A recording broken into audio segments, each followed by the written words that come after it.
Breaking news, Panera Bread shares are surging in the after-hours trading period on a report of a merger, perhaps merger with JBA Holdings and restaurant stocks in general. Well, they've been acting much better and way ahead of the underlying fundamentals, which suggests a couple of things. Either there's a reversal of fortunes or perhaps we could see more big deals like this. So a couple of names to watch. Chipotle, which has come on quietly and strong, and Buffalo Wild Wings. They will react positively tomorrow. In the meantime, the market today meandered in a very tight trading range ahead of 72 hours of big economic data that are going to be watched very closely on Wall Street, K Street, and Main Street. Beginning with tomorrow's ADP employment report, all the major indices today were higher, although fractional. The big mover of this session, in fact, was crude oil, which continues to rebound, not at its reestablished $50 as its support point. You know what?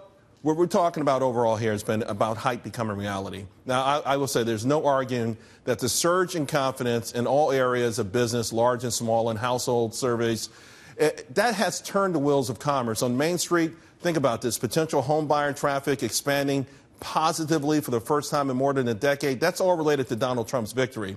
Of course, though, there's a difference between what Wall Street calls soft data and hard data. And these surveys, they're one thing, but seeing it materialize into reality is what we really want. So the stock market, as a harbinger of things to come, is saying to us that there are going to be huge moves, particularly in financials, industrials, and materials. In fact, manufacturing, which has come to life in a big way yesterday, we saw this national report where 17 of 18 manufacturing industries were growing, none in contraction, so most of them going up. The market is making note of this, and the top performers in that sector, they all owe a nod to President Trump's agenda. Maybe to a lesser degree, also the end of this war on business. Financials have surged the most in the past 6 months, in part to the notion Dodd-Frank's going to be repealed, or at the very least, it's going to be repaired, and we're going to stop punishing savers and consumers. In fact, just today, Jamie Dimon wrote a shareholder letter. Do you know banks, according to him, are sitting on $200 billion just to meet risk and regulatory barriers that were placed by President Obama? Obviously, they'd rather lend that money. I know I like a piece of it. Now, in fact, until the beginning of the recent recession, bank loans were greater than bank deposits. You can see from this chart that's all changed. Industrials have been your second best performing sector, led by United Rentals. I've talked about them a lot. I've had the CEO on.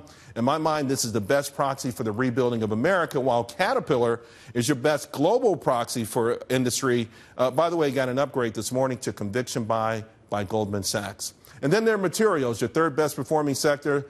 Freeport-McMoRan is a name I love there. It's been a number 2 gainer, up 24% in the last 6 months. Things like copper have been surging. I also want to note that this week there's been a spike in metallurgical coal names like Arch Coal. So while I want to emphasize that the market goes down from time to time, and yes, to everyone who emails and teases me, it crashes occasionally. But I think we're on the cusp of a super rally that lifts this market significantly higher over the next 3 to 4 years, so please don't miss it. Oh, by the way, 2 weeks ago, I mentioned a special report on marriage and the economy. I finally finished it, and it's great. Get a free copy on my website, wstreet.com.